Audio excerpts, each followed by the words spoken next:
Mega brother నాగబాబుకు మంత్రి పదవి అందని ద్రాక్షలాగే మారిపోయింది. నాగబాబుకు మంత్రి పదవి ఇస్తానని ఏపీ సీఎం చంద్రబాబు నాయుడు ప్రకటించి ఇవాల్టికి ఏడాది పూర్తయింది. కానీ దీనిపై ఇప్పటి వరకు నిర్ణయం తీసుకోకపోవడం పెద్ద గమనార్హం. సరిగ్గా ఏడాది క్రితం అంటే 9/12/2024న టీడీపీ జాతీయ అధ్యక్షుడి హోదాలో ఒక ప్రకటన విడుదల చేశారు. అందులో 3 రాజ్యసభ స్థానాలకు టీడీపీ నుంచి బీద మస్తాన్ రావు, సాన సతీష్, బీజేపీ నుంచి ఆర్ కృష్ణయ్యను రాజ్యసభ కూటమి అభ్యర్థులుగా ప్రకటించారు. ఇక జనసేన నుంచి నాగబాబును రాష్ట్ర మంత్రివర్గంలోకి తీసుకుంటున్నట్లు ఆ లేఖలో పేర్కొన్నారు. కానీ ఈ లేఖ విడుదల చేసి ఏడాది అవుతున్నప్పటికీ నాగబాబు మంత్రి పదవి మాత్రం ఆచరణలోకి రాకపోవడం ఇప్పుడు చర్చాంశనీయంగా మారింది.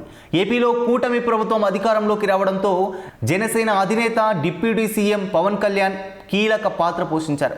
వైసీపీని ఓడించేందుకు మిగిలిన ప్రధాన పార్టీలన్నింటినీ ఒక్క తాటిపైకి తీసుకొచ్చారు. ఎన్నికల్లో కూటమిగా పోటీ చేసి అధికారంలోకి వచ్చారు. ఈ క్రమంలో జనసేన పార్టీలో నాగబాబు కీలకంగా వ్యవహరించారు. తమ్ముడి సక్సెస్ కోసం ఎన్నో త్యాగాలను చేశాడు.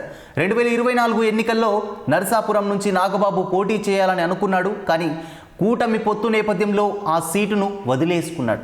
అనకాపల్లి నుంచి పోటీ చేయాలని భావించినప్పటికీ చివరి క్షణంలో బీజేపీ అభ్యర్థి సీఎం రమేష్ కోసం త్యాగం చేయాల్సి వచ్చింది.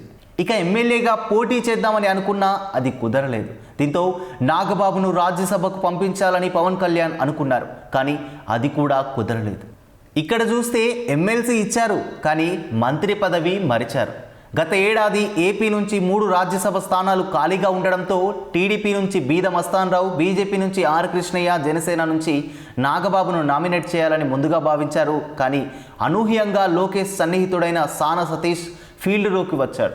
ఫైనల్ జాబితాలో నాగబాబు పేరు తొలగించి టీడీపీ నుంచి సాన సతీష్ను అభ్యర్థిగా ప్రకటించారు.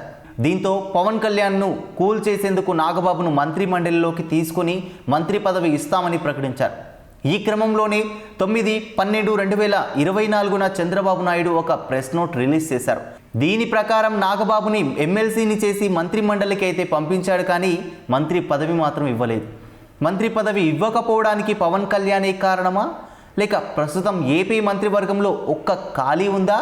దాన్ని నాగబాబుతో భర్తీ చేయాలని అనుకున్నప్పటికీ పవన్ కళ్యాణే పునరాలోచనలో పడినట్లు జనసేన వర్గాలు చెబుతున్నాయి. ప్రస్తుతం జనసేన నుంచి పవన్ కళ్యాణ్, కందుల దుర్గేష్, నాదెండ్ల మనోహర్ మంత్రి పదవుల్లో ఉన్నారు.